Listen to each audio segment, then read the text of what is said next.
First, we would like to express gratitude for the opportunity to have this interview. And also, I think it's important to highlight that is worldwide exclusive. It's your first interview for the last 8 years. And my first question, why did you decide to disappear? Why did you decide to stand by your husband and to keep silence all these years? Well, from my perspective, it was never a question of preference. I stood by him because my conviction didn't tell me otherwise. As for the publicity, I've never been one to chase it, so I couldn't really answer your question. Okay, let's start from the Syria before the war. What do you remember about this country? Well, Syria before the war was undergoing considerable change in many areas. Examples included significant economic growth, the opening up of the economic landscape, unprecedented legislative reform, and the emergence of a new generation of civil society organizations. Now, in spite of this progress, no doubt many challenges remained, not least in terms of insufficient economic opportunities for a young population, the unequal distribution of income, the unprecedented consequences of a drought that Syria had never seen before, as well as the influx of over 1 million Iraqi refugees. Throughout all of this, my role has always been to strengthen Syrian social fabric and support its local communities. And more specifically, this translates to promoting initiatives that encourage inclusive economic growth, primarily through microfinance initiatives, working with civil society organizations to make them stronger, and working with young people to ensure that they have the right skills and abilities and opportunities so that they can reach their full potential. Being the First Lady comes with many responsibilities. I would like to know about your goal at the beginning of this important way. Well, I'm not sure if you know, but I used to be an investment banker. I was heading to Harvard to do an MBA. So you could say that becoming First Lady was never a part of my career plan. This position doesn't come with a job description or a manual. And so I decided to approach it from a citizen's perspective. What could I do to make my country stronger and fairer? And from the very beginning, I was drawn to helping empower people that work very, very hard every day, often with limited resources, to make the best of their lives. Meeting these people, listening to their stories, and seeing for myself the difference that they make in their communities afforded me the opportunity to draw attention to their cause and help create a more enabling environment for them to thrive. You established many important programs as microfinance, as scientific Olympiad, as youth empowered. What priorities has changed? Well, my work in these development initiatives continues uninterrupted. They're very well established, and if anything, they have become more important since the beginning of the war. But of course, my priorities today are helping martyrs' families, helping injured soldiers and people that have been displaced or affected by this war. It's because of these people that Syria is standing today, and we owe it to them to honor their sacrifice. A lot of my work involves ensuring that they have the essential means to reintegrate into daily life, whether it's prosthetics for the injured, or work opportunities for widows, or dignified arrangements for the displaced. If I'm helping Syrians, then ultimately I'm helping the president as well. And what about martyrs? What is your strategy in working with such families? Anna, they've sacrificed so much. It's our duty, moral duty, to ensure that we honor their sacrifice. It's well known that you should never leave a soldier behind on the battlefield. And the Syrian army has been working tirelessly to make sure that the right mechanisms are in place and legislations have been changed so that the needs of these families are met and they are also not left behind. My meetings with these families are in the aim of ensuring that these systems are accommodating and responsive to their needs. On a personal level, I'm humbled by their determination, their resilience, and their love of Syria. They are my biggest source of strength and hope for the future. But why you would like this work seems to be disappear on the worldwide? I mean, newspapers, channels, they do not speak about your charity or what you are doing today. I think that's a question you have to ask them. And that's the reason we are here. So we spent a week with you, working hard, and we saw you during meeting with different peoples. Let's start from your visit in hospital. What do you feel deeply inside when you are meeting with wounded soldiers? I could tell you that I feel pain and sadness, but a lot of other people would say that as well. I think what's more important is what we do with our feelings, how we can channel those feelings into initiatives that can help these soldiers or victims rebuild their lives. So what's more important is what I'm doing rather than how I'm feeling. And do you remember the story about the woman and his son? He's paralyzed. What do you feel talking with his mother? What do you able to confirm her? Again, what's important, I think, is that the social structures, whether it's medical, psychological, or economic, are in place to be able to help these people. That's what they're looking for. They're not looking for kind words or a pat on the back.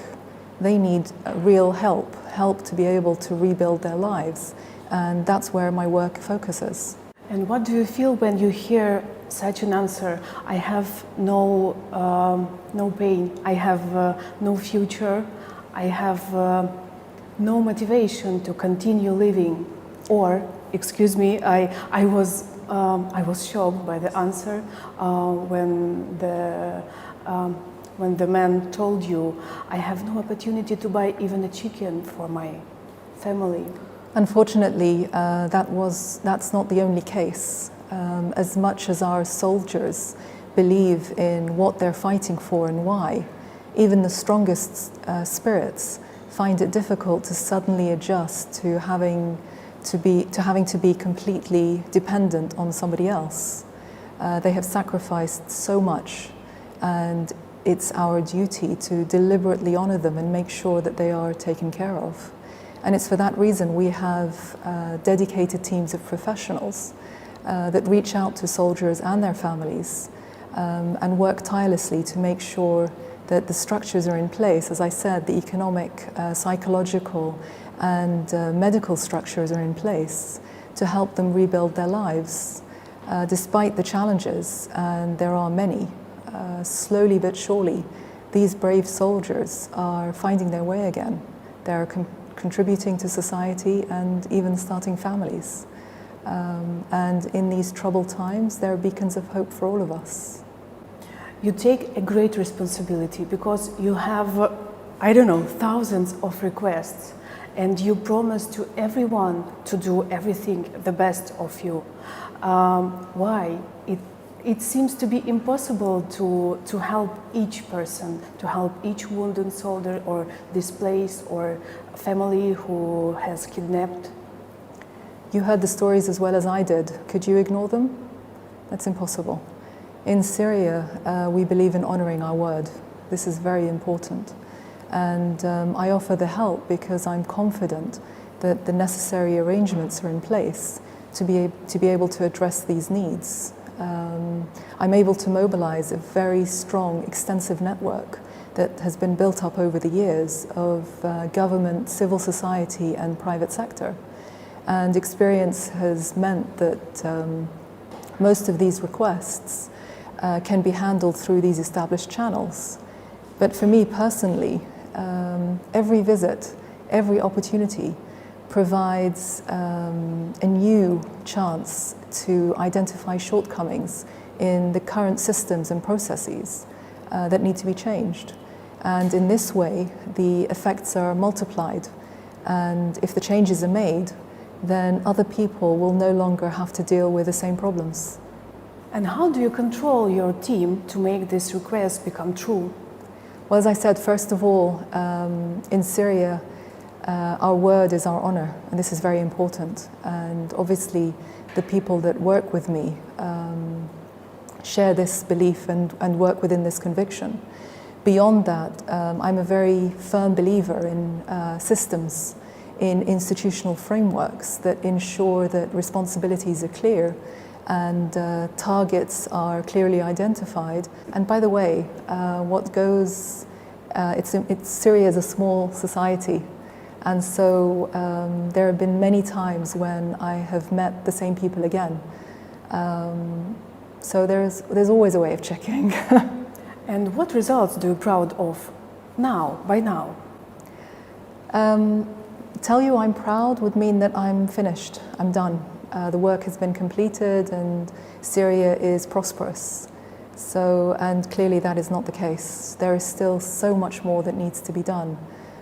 Maybe one day when Syria is safe again, is prosperous again, you can ask me that question. I think it's very important that people feel free to ask something.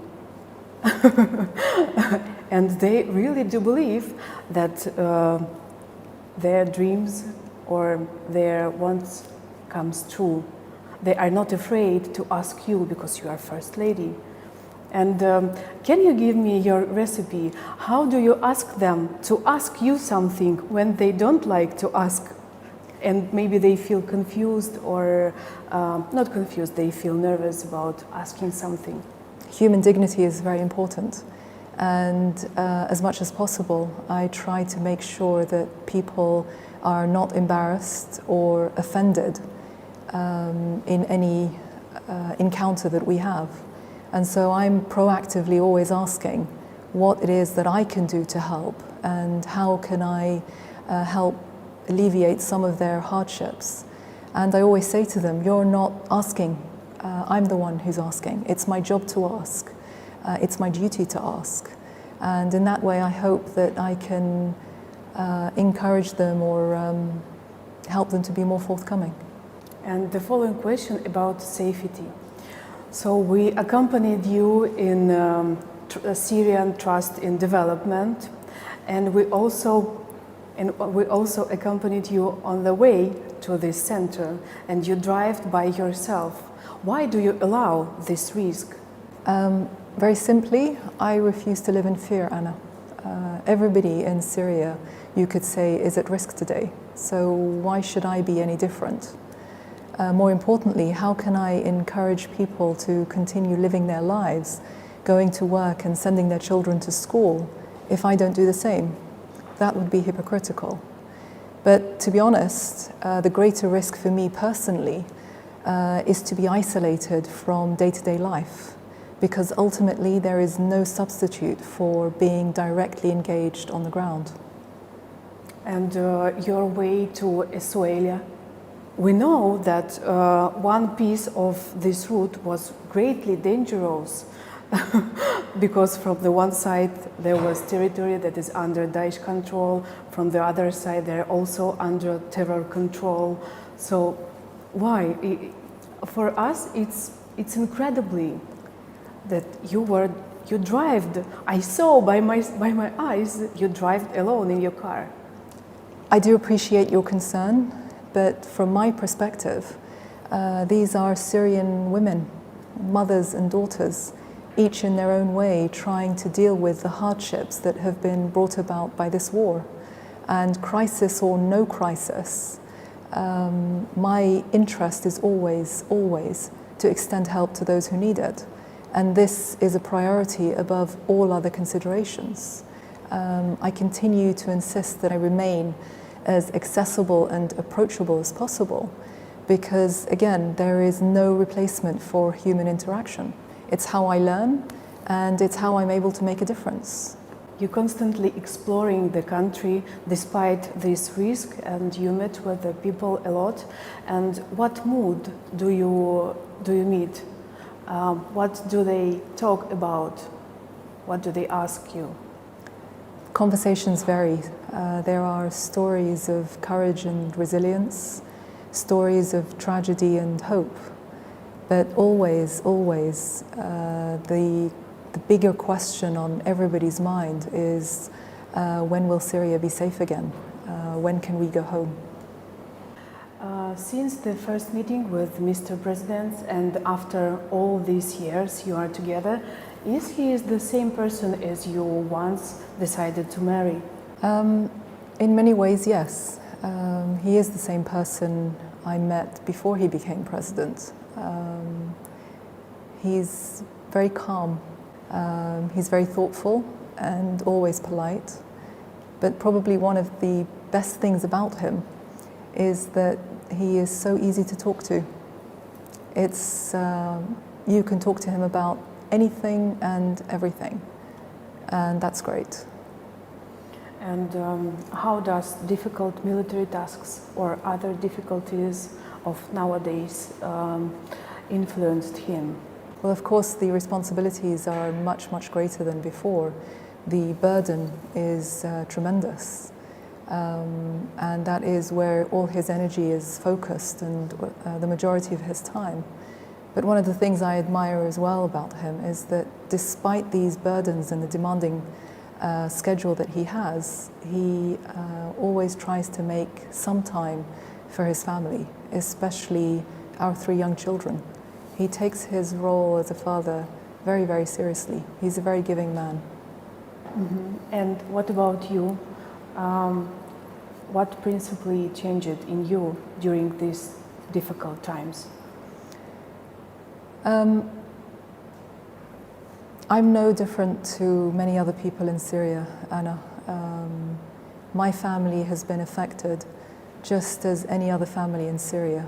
We are constantly moved and saddened by the tragedies that this country faces on a daily basis. And after 5 years of war, I think it goes without saying that in every home in Syria, there is a sadness that pervades, and ours is no different. And how did your family cope with the tragic loss? I mean, brother-in-law of Mr. President. Well, as all families cope, there is not a family in Syria that has not lost a loved one. Today, parents are attending the funerals of their children rather than their weddings. Grandparents are having to come out of retirement to help care for their grandchildren. And the number of single-parent families multiplies every single day. Some have lost 4, 5, 6 or more members. And that is a huge burden on the whole of society. So when you put our loss into perspective, it's by no means unique, and it doesn't deserve to be singled out. We cope. How do other people cope? We persevere, we continue. Okay, the day when the Ministry of Defense was attacked, do you remember this day? Both you and Mr. President continue with your agenda, and what was more surprisingly for us, that you take your children to the school. Why? It's once again I have to ask the question about the risk. The incident you refer to was in 2012, so quite early on in the crisis. At the time, my eldest was 10 and the youngest was no more than 7. So understandably, they were all frightened. The sound of gunfire was very close by. But the morning of that attack, I knew that this was going to be one of the most profound moments of their childhood. My instinct at the time, and I remember the day very vividly, as if it was yesterday. My instinct at the time was definitely not to run or to hide. And when I called the school and was told that they were open as usual, the decision was made. As I was walking my children to school, my youngest asked me whether I loved him. But let me tell you that I walked my children to school that day, not because I wanted to put them at risk, but because I wanted them to know what it meant to face down their fears and stand up for their convictions. And we know that this vacation they spent being volunteers. What was their impressions, if they share with you, of course? Of course. Today, Anna, two of them are no longer children. They're teenagers. But unfortunately, like the majority of their generation, most of their childhood has been spent in a war. This has forced them to grow up too quickly. But I like to feel that it's also helped them appreciate what really matters in life. And so almost every day, they'll come home with stories to share and questions to ask. And as you can imagine, I'm no longer the one setting the topic of conversation or determining what information they have access to. Sometimes they're angry and frustrated, sometimes they're sad. I believe it's my role as a mother to help them develop the skills that they'll need to formulate their own opinions and navigate the world around them, as opposed to telling them what they should be thinking or how they should be feeling. And ultimately, if I'm successful, they'll grow up to be independent thinkers. And how did sanctions influence, first of all, the Syrian people and you as family? Well, I don't think it's a secret to anyone that the sanctions on Syria today have affected Syrian people in very much the same way as the sanctions in the 90s affected socially, seriously and mortally the Iraqi people. The only difference is that today nobody can claim, and especially those that enforce the sanctions, they cannot claim that they did not foresee the consequences on ordinary Syrian people. You have to ask yourself, where is the benefit of sanctioning basic food commodities? Where is the benefit of blocking vital access to medicines and healthcare equipment? Only a few days ago, I met with an old man who had just been diagnosed with cancer. And he was worried that he was not able to get the treatment that he needed because the chemotherapy was no longer available. That's what these sanctions are doing to ordinary people. And this is only one example. In fact, just a few weeks ago, I think it was actually last week, the UN released a report that cited the significant increase in poverty and the unmeasurable suffering to ordinary Syrians as a result of these sanctions. What's most ironic is that they were imposed by the so-called Friends of Syria. What this report doesn't tell us, Anna, is that the situation would have been much, much harder had it not been for Syria's true friends who have stepped in and helped offset some of the political and economic consequences of these sanctions. And in this regard, Russia has been tremendous. It has and continues to provide invaluable humanitarian and economic assistance to Syria. And it's these noble efforts that have helped loosen the chokehold on ordinary Syrians. And this is something we'll never forget. I think as for the sanctions targeting me specifically, I don't think they are significant, especially when you put things into perspective. So let's continue with the humanitarian issues. Can you describe the situation? Because we have very controversial information, for example, about the situation around Aleppo. Much has been said about the humanitarian situation in Syria, but in truth, the severity of the situation is beyond comprehension. The displacement, the poverty, the sickness, the suffering is possibly unprecedented. Ironically, Western media organizations have chosen to solely focus on the plight of refugees and those caught up in rebel-held areas, whereas in fact the vast majority of people displaced are living across the rest of the country. And these people, as much as anybody else, matter. And nobody has the right to dehumanize them based on the lines of a map. Now, in terms of our aid efforts, we are of course extending emergency humanitarian assistance, but there's also an urgent need to restore people's ability to access public services. And this is very, very important. Beyond this, there are programs that are in place that offer psychosocial services, vocational training, and small interest-free loans. Educational support is also provided to children who are struggling or have been out of school for a long period of time. Ultimately, our mission is to ease the dislocation and to remove the indignity that these people have had to endure.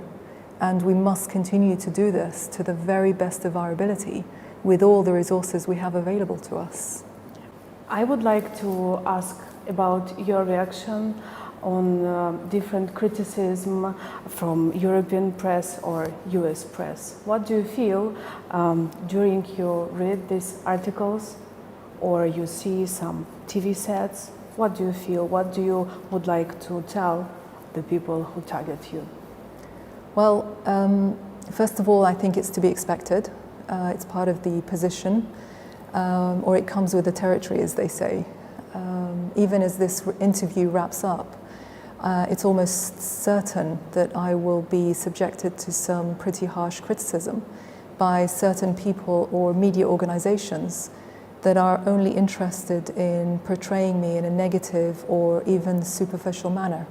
That's their agenda, and there is nothing I can do about it. I think these comments are primarily used to test who we are as individuals. And if you do not remain grounded when you hear the positive, you're more than likely to fold when you hear the negative. You may remember also that at one stage I was the Desert Rose, the elegant First Lady bringing reform, and so forth. As nice as these comments may seem, they actually don't have a lasting impact on me. What's important is that I remain humble and true to who I really am. And as I said, if the positive don't get to your head, then the negative are not going to hurt you either.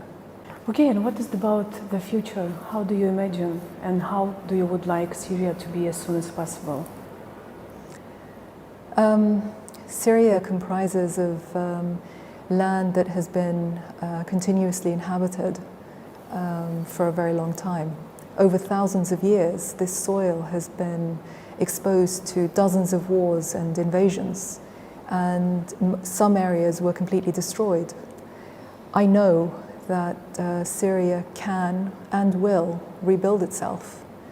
What's important is that we tackle the internal and external factors that fueled and prolonged the war. We owe this to future generations. As Syrians, we've always prevailed, and this period in our history is no different. It is known or often said that Syria means rising sun, and Syrians will rise again, that I can assure you. And the last question, during all the war times, you didn't flee the country. Did someone recommend you to flee to save your life, and what was your response? Well, you're right on both counts. First of all, I've been here since the beginning, and I never thought of being anywhere else at all. And secondly, yes, I was offered the opportunity to leave Syria, or rather to run from Syria. These offers included guarantees of safety and protection for my children, and even financial security.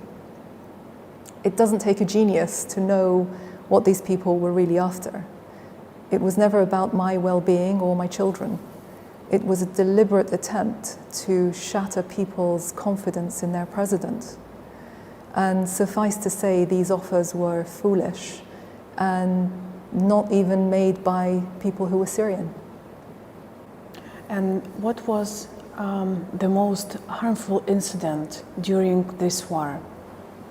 Maybe it was the story of people in the village of Zara, or maybe it was the story of this child named Omran Dakniesh. Let me phrase the question slightly differently. Why was the fate of the children in Zara not given the same media coverage as the tragedies of Aylan and Omran? The Western media decided to focus on these tragedies because it suited their media agenda. It's actually the West that is dividing our children in this conflict according to the political beliefs of their parents. Aylan was a Syrian child, irrespective of what his parents believed, as was Omran and the other innocent children in the Zara village massacre. These are all children. They are all innocent children. And they are all a loss to Syria, irrespective of which side of the conflict we support. And as a Syrian, I am personally saddened by the loss of every single child, whether it's Aylan or Omran or the many, many others whose names did not reach Western headlines. Ultimately, humanitarian aid should not be determined by geography, political orientation, or religious belief. It cannot be allowed to be driven by political agendas. So thank you for this meeting, really. Thank you for coming.